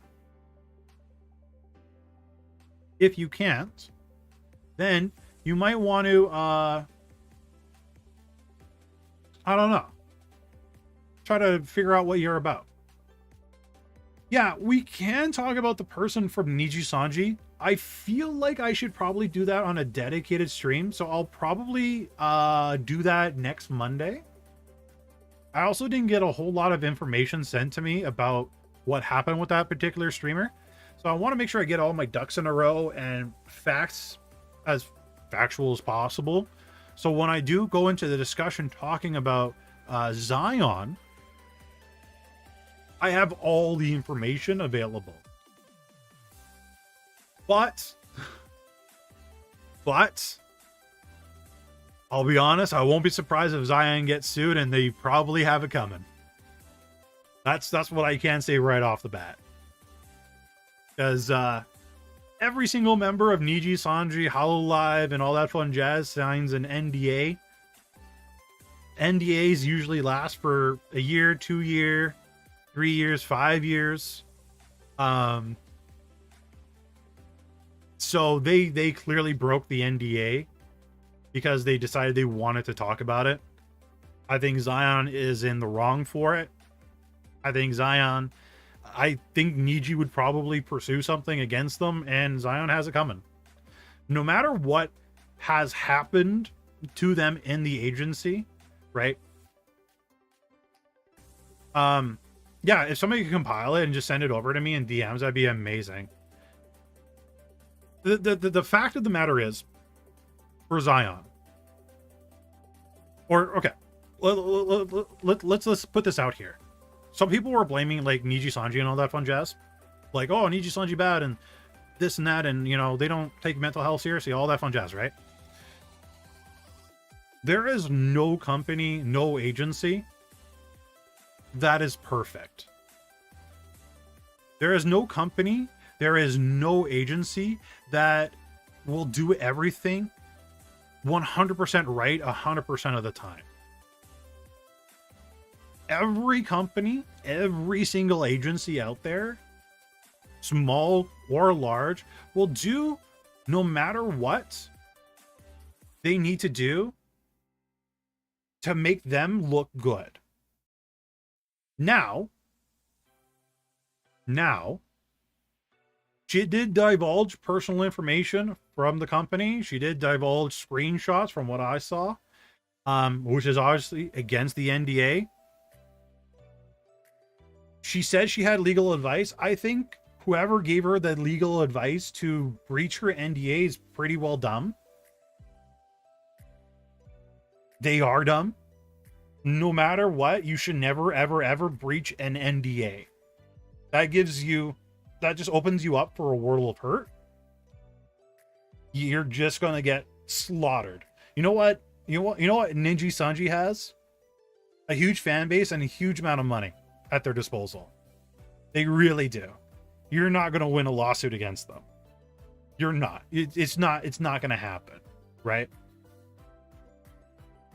One thing that will happen from this is Niji Sanji is probably going to tighten up their auditions. We're probably going to see the next wave audition form having a whole bunch of different caveats and so on and so forth. But or not just caveats, but like super strict, like maybe even an age restriction. People that are minimum age of like 25, right? To get a certain maturity level. Who knows? That's me just thinking on top of my head. But the problem is Niji Sanji, and the fact of the matter is we're really getting mostly one side of the story instead of like both sides, because Niji Sanji isn't going to do a massive rebuttal of what that particular or what Zion stated, right? Niji Sanji will rather just take that to court. So right now it's kind of like a he said, she said, but more of a she said than a he said. Yeah, I don't think any lawyer in the right mind would tell them to breach an NDA. How big do you think the blow to the reputation? So some people mentioned this, I believe in the Discord, I was reading it, where people were talking about how Niji Sanji blew their reputation by trying to take down Kyo and False. Um, truly, it didn't hurt their reputation. You know what it did do? It got talked about on non-VTubing communities, non-VTubing YouTube channels. And if you guys look at all the Niji Sanji talents, their numbers are the same, if not a little bit larger. So it didn't really hurt their... It may have hurt some of their reputation, but not enough to lose a viewer base or a revenue source. So I don't think they're hurt whatsoever. Yeah, it might be settled outside of court, but more than likely Zion is going to be on the losing side of that.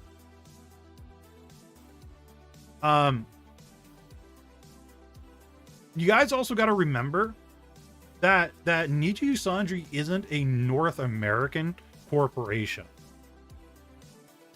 They're Japanese.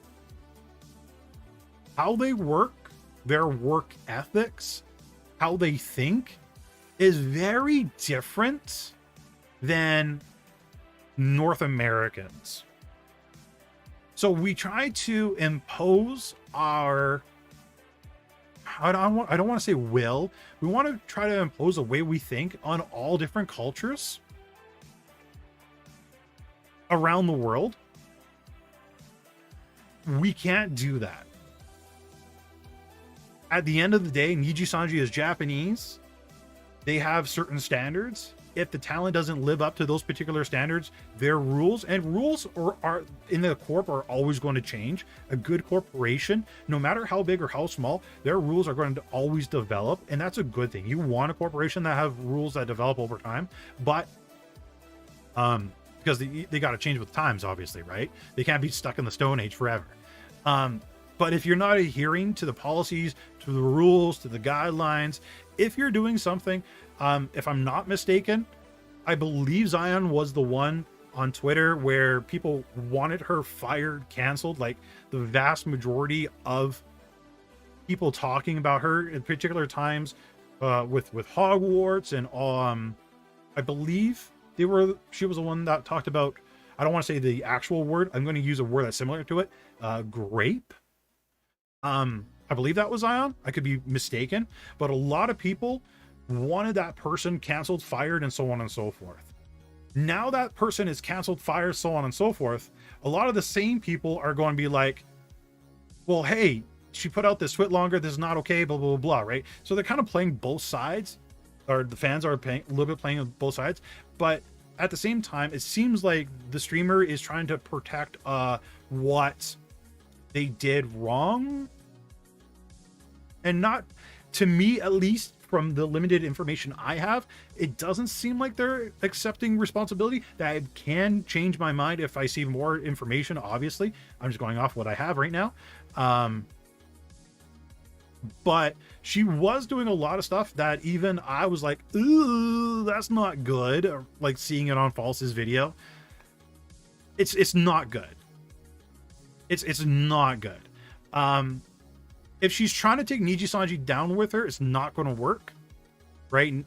To be honest, there is something that she's doing, and okay, let's pull out the whiteboard real quick here.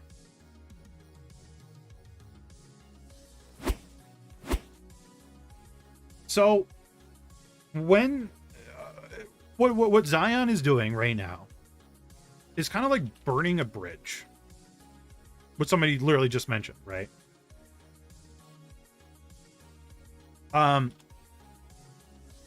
You know what else that does? When you break an NDA?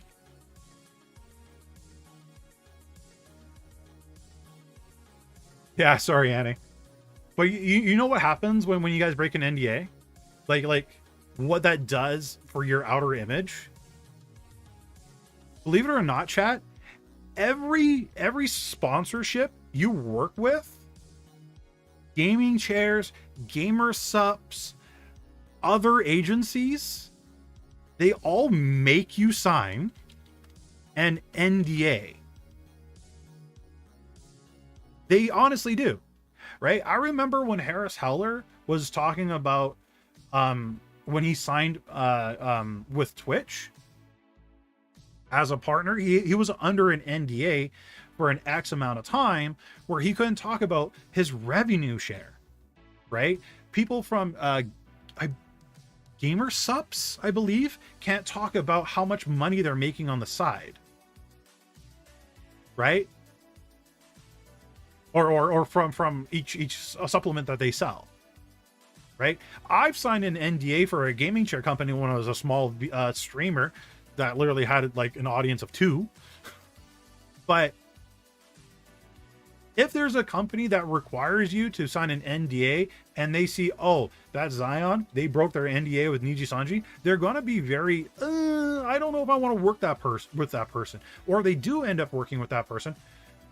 It's going to be an unfavorable contract for that particular person because of their history of breaking NDAs in the past. Exactly. You can't really trust people with secrets, especially when they're taking screenshots of private conversations with management and so on and so forth, and then sharing that to the world. Again, I don't want to imagine what they went through when they were in the court. I have no idea, right? Again, it's a he said, she said. It's not always a good idea to always listen to the one side. You kind of need to listen to both sides. And if you only have one side of the story, you should really kind of be... It's always like the version of the truth, right? So don't always take everything 100% factual, especially when it's only one side releasing information. But Niji Sanji did give a whole bunch of reasons that they let her go. They made sense, at least from the stuff that I saw. I feel like it was very much warranted, especially with the grape stuff. That right there, like just that one alone, I would have fired that person immediately. I wouldn't have suspended them. I would have been like, okay, no, sorry. Like personally, I don't care about the Hogwarts thing, right? Play whatever game you want to play. I don't care. But the grape thing, oh my God, you would have been fired so fast if I had an agency and somebody did that, you would have been fired that second. Your credentials would have been like, you would have locked out all your accounts. You would have paid up until that very second, and then we would have been done with you. Wash my hands, blacklisted you in the industry. That's it. You're donezo. But that's just me. But again, remember, Niji Sanji is a Japanese company. And what does every company around the world, whether they're Japanese, American, Canadian, German, Russian, what do they all do? Protect their image as best as possible. Do we agree with it? No. But if you guys had your own company that you started from the ground up, you can't tell me you wouldn't have done the same thing. Like, truly. If every single one of you started your own company from the ground up to like the same level of Niji Sanji, you would be just as protectful. I don't know the proper word right now. English is failing me. But you would protect it as much as Niji Sanji is. You guys, there's none of you that can tell me otherwise. Exactly, if not more. So they're doing that. Are they 100% in the right? No. I want to say Niji Sanji is probably more 80% in the right. And then maybe Zion is, 20% right. But without the full picture, we don't know. We really don't know at the end of the day. All we know is the stuff that we've seen publicly, and the stuff that we've seen publicly, not that good. Not the best stuff. And let's be honest here. How many talents does Niji Sanji have? Across the board. Can you go to prison? No, but you can get heavily fined. Or heavily sued. So you can literally lose your livelihood. Like your house, your car, like everything. Is it 100 and... No. There's no way there's that many talents. Niji Sanji talents. There's no, you guys can't tell me there's 164 freaking talents for Niji Sanji. Is that worldwide?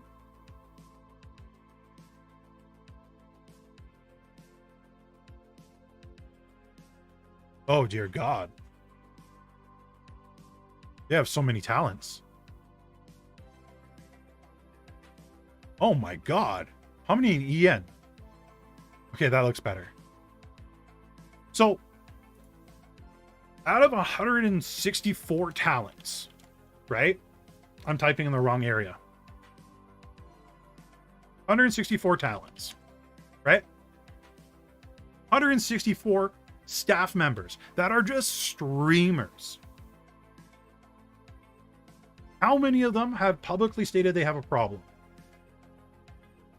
That we know of. That has publicly given backlash to Niji Sanji. That we know of.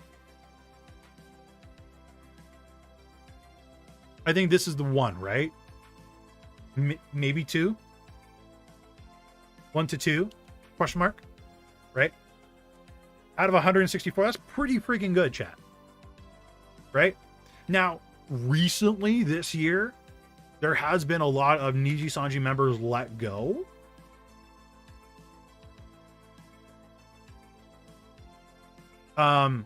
Yeah. There has been a lot of recent talent being let go.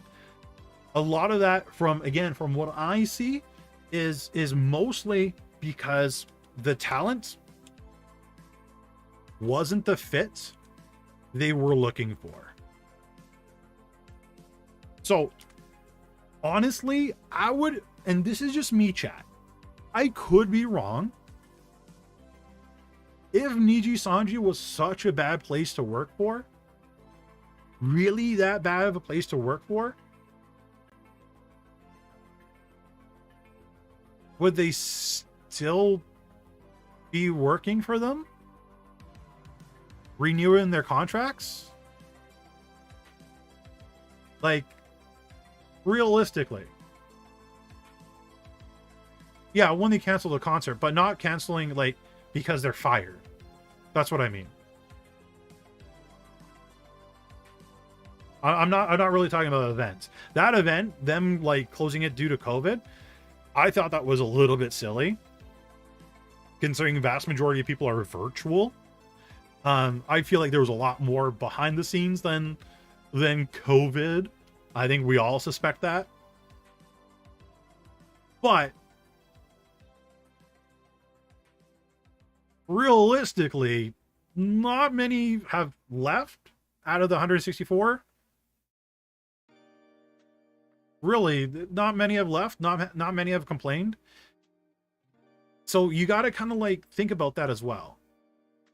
Now, again, they're under an NDA, so a lot of them can't say a whole lot of things, but we're truly going to know in a few years when the NDA expires, because every NDA does have to expire. After it expires, then we'll truly know what like life in Niji Sanji was actually like.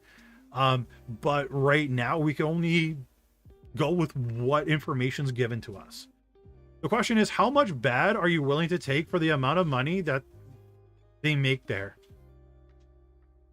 It depends, because not all talents are making like Scarla level revenue. Like Scarla makes quite amount, like a crap ton of rev compared to like a lot of the others.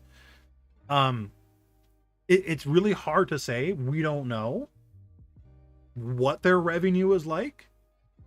Again, we probably will never know, except for that one document that HoloLive kind of like did that comparison with them versus like the other HoloCorps. But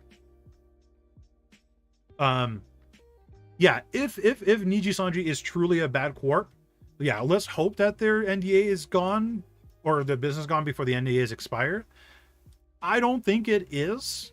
I don't think they are. What they might be going through right now, which every company goes through, no matter how big or how small, is one, bad staff.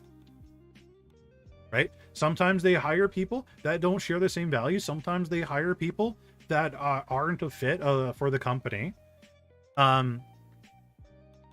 they outgrew the support that they can effectively give, right? So they might not have enough managers going around to effectively help the talents because they just keep hiring so many talents. And this is like something that I've talked about in the past where, and I've mentioned to you guys in the past, they're getting too many talents too quickly. They really hiring too many people too fast. But we truly don't know if Niji has management issues. We only know because that person wrote it down in a form. You know, like they mentioned that Zion did say Exegol got a 2-week hire manager, but that doesn't mean that that's bad. So 2-week hired manager. What do we know about that manager? At the end of the day, what do we know about that manager? Did they work for another company as a manager for 6 or 10 years prior? Usually when you hire people for those positions, it's usually because they have a lot of credentials and experience behind them. Typically, and you guys think it's insane, one manager for 6 people? That is not insane, by the way. That's actually very little. They might have been only there for 2 weeks for the company, but they could have been a manager for years. We just don't know. And typically when you hire somebody for that position, they have the experience that's required to handle talents. Now, talent agencies, like regular talent agencies that like represent like Twitch streamers, so on and so forth, or for example, a YouTube rep. Devin Nash has spoken about it in the past with his talent agency, so on and so forth. But usually they have like one person managing 20 people effectively. That's usually how it is. So one manager hiring or managing 6 people isn't really a lot. At the grand scheme of things, it really isn't. The thing is, the 6 talents. And again, this is something I've talked about on stream prior. And this is what I'm going to say. This is not the manager's fault. The 6 talents should be able to run things themselves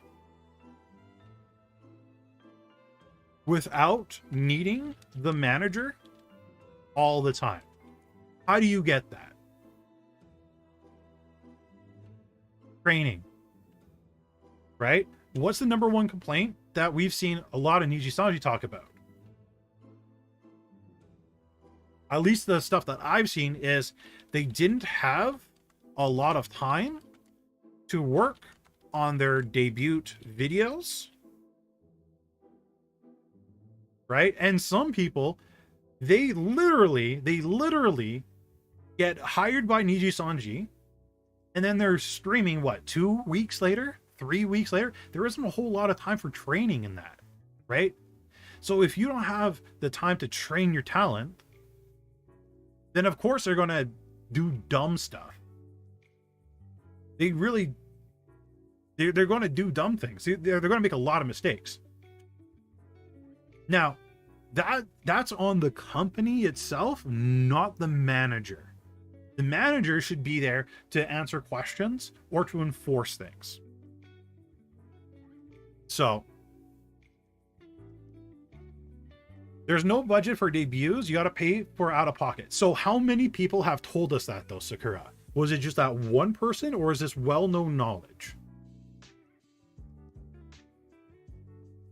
Again, if it's only coming from one person, we got to take it with a grain of salt. Right? We can believe it, but we shouldn't fully believe it. Not until more information is available. And this is one thing I'll encourage you guys. No matter what you hear from anybody in any kind of drama, don't always just take one side at face value. Question it, ask it. Okay, has anybody else complained about paying for things out of pocket? Is there anything that, you know, they have to, has anybody talked about having to hire artists or whatever? Stuff like that. I wouldn't doubt that they have to pay for things out of pocket. I wouldn't doubt that at all. The reason why probably they're paying out of pocket, what you guys call in the States, I believe is called a 1099. I believe it's what it's called.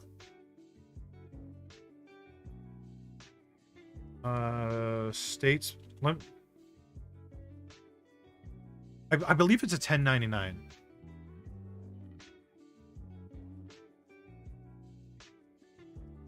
Or it might be a different one, but basically it's you're a indie contractor.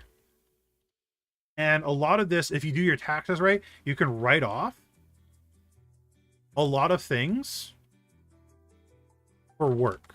Oh, it is a 1099? Okay. Thank you. Right? So a lot of them are going to be under independent contractors, mostly because like the company resides in one country, you reside in another country. So a lot of this stuff, yeah, you might be paying for like some of these things up front.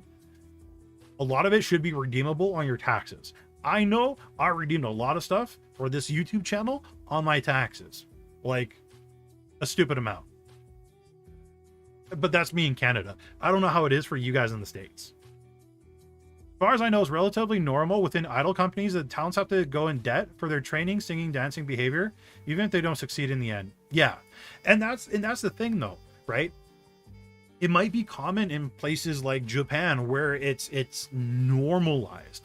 Here in North America, that's absurd. You never do that, right? Any sane person's like, I'm not going to go in debt for something that might not be a for sure thing, though we do it all the time, especially on Twitch and YouTube and all that fun jazz, spending money, thousands of dollars into equipment, not and streaming just to one person.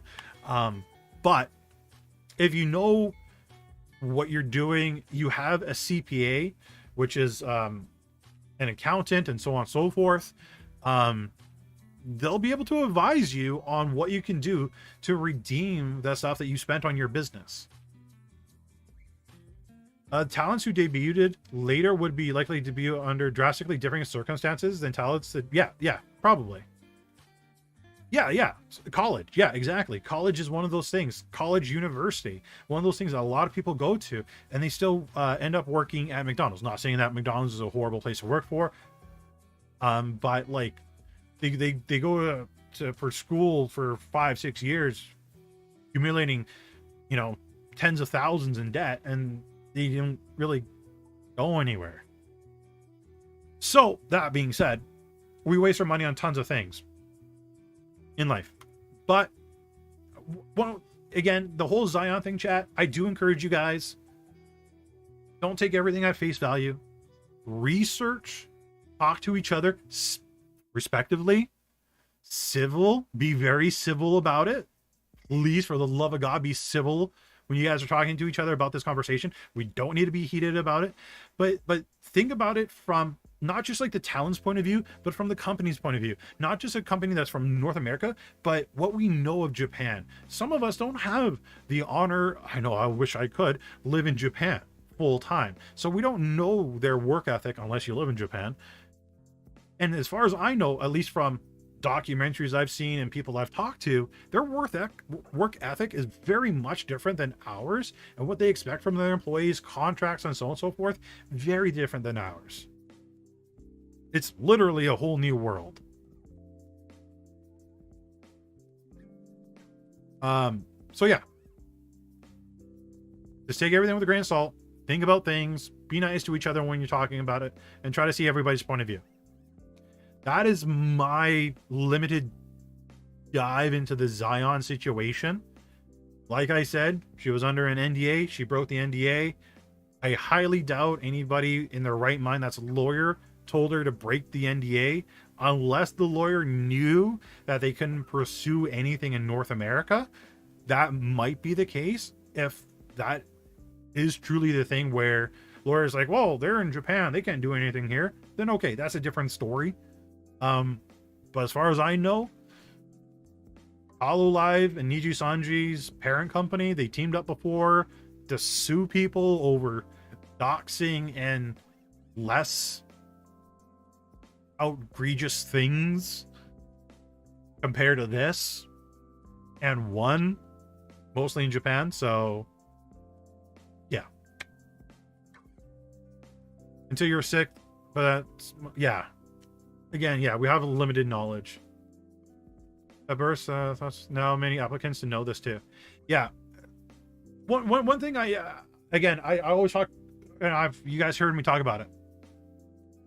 If you guys are going to apply to Niji Sanji, Hololive, or any kind of corporation that's overseas, whether that be in Asia or Europe or South America, research how they work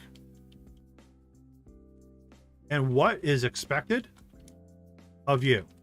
And this is something you should actually ask them in your interview process. What do you expect from me?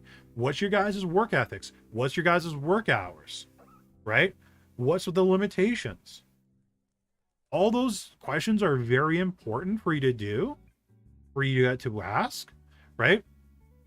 But research these things before you decide.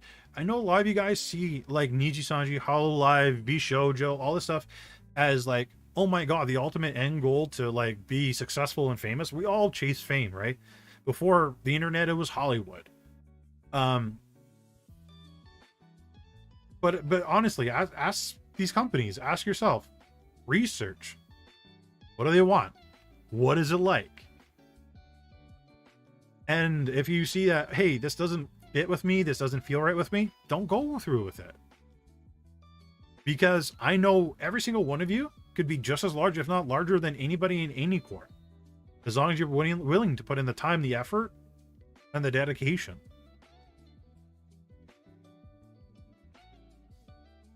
Some of my Oshi from different companies have mentioned that they didn't sleep, eat, shower sometimes, so definitely look into it. Yeah, you really should look into it. Folks tend to label anything that is different as bad on the internet. Just because you don't agree with how culture does things doesn't mean they're necessarily wrong. Yeah, exactly. Exactly. Okay. That's truly the last topic that we're talking about tonight. Again, next Monday, I'll do a deeper dive into it when I have more information, because I don't want to... I just don't have enough. And what I just told you guys is like the limited information that I know of. Which ain't much. What I will do though, chat, is see...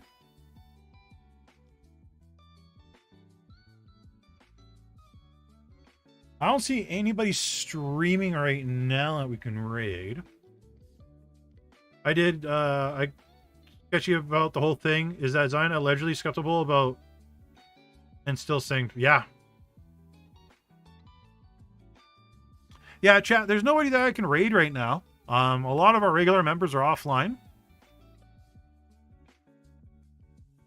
I definitely have money brain issues. So 13 months. Jesus, Realist. Thank you so much for the 13 months. I really appreciate it. It's been a while, my dude. It's been a while. It's actually been longer than that. Yeah, it's been longer than that. But anyway, everybody, have an amazing rest of your week. I'll see everybody Friday. I don't remember what the topic is Friday, but make sure if you guys haven't, hit the subscribe button. Follow me on Twitter. Join the Discord. I'm trying to get the Discord to 3,000 members by the end of the year. So if you guys know people that's interested in VTubing, discussing VTubing, trying to become VTubers, make sure you send them our way. Have an amazing night. Rest of your week. I'll see everybody Friday. I love you all. Have a good night. Goodbye. Good night.